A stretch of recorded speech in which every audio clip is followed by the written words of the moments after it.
Today I'm going to do a quick review for you on Simthread's latest metallic threads, and these are a little bit more special than their regular threads. So in the box you get 6 spools, 3 of silver and 3 of gold, and as always a few goodies as well. And I've got some thread nets and a couple of spools here, bobbin spools. Check that your machine takes this size. It looks like a size A that they've included, but check that it will fit your machine before you use it, of course.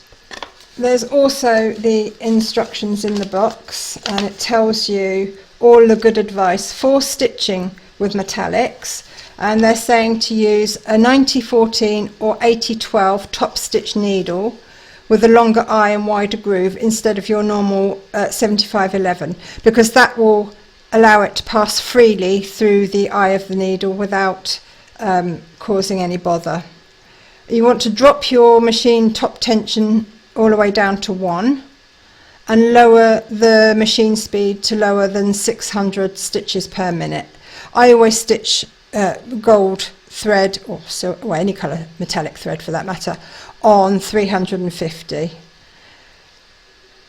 Now the other thing with metallics is it should unwind like this rather than like this, so that it doesn't twist as it comes off. If it twists, it can end up catching in the eye, and that will cause breakage. But if you I will show you how to jury rig a thread stand for yourself to use metallic threads in a minute. What is so special about these threads? They've been manufactured using Japanese machinery and technology. They are a viscose core, so they're better for the environment, because viscose is made from renewable plants, so it's much more skin friendly, much more pliable, and you should have less breaks and frays. So let's test it out. Take a plastic beaker and 3 elastic bands, and you want to chain the bands together like that.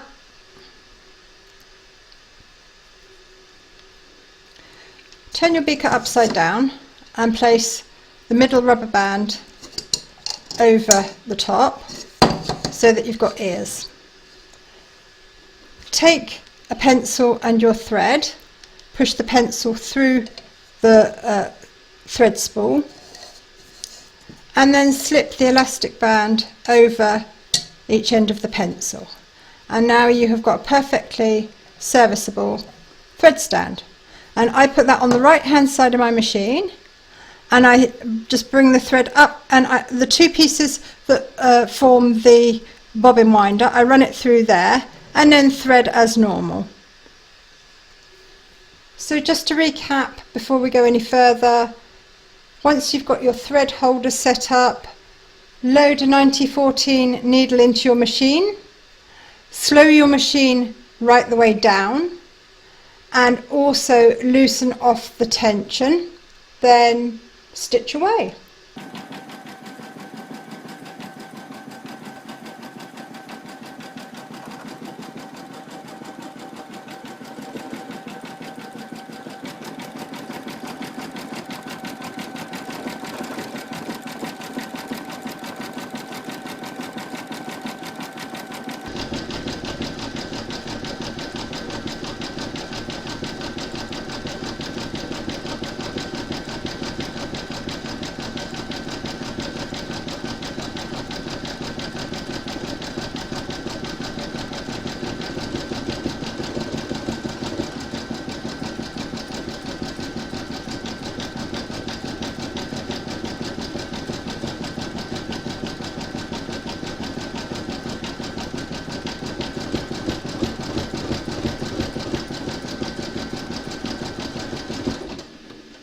So I stitched out this glasses case with it, and it's stitched absolutely beautifully, and it's lovely and shiny as well. So if you like really sparkly things, then it's going to be right up your alley. I have got one word of caution about it though. With your thread stand, be careful that your thread doesn't pull off the end of the spool and get wrapped around your pencil, because if that happens, sooner or later that's going to tighten and it's going to break your needle. So what you want to do is make sure that your cup, beaker, whatever you're using, is facing just slightly away, so that when it pulls on the thread it starts pulling it back down towards here and it's not going to jump off the end of your pencil.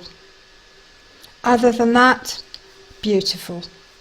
So that's it for this review. I hope you do give this thread a go, it's well worth it. Thank you very much for watching, and I'll see you again next time.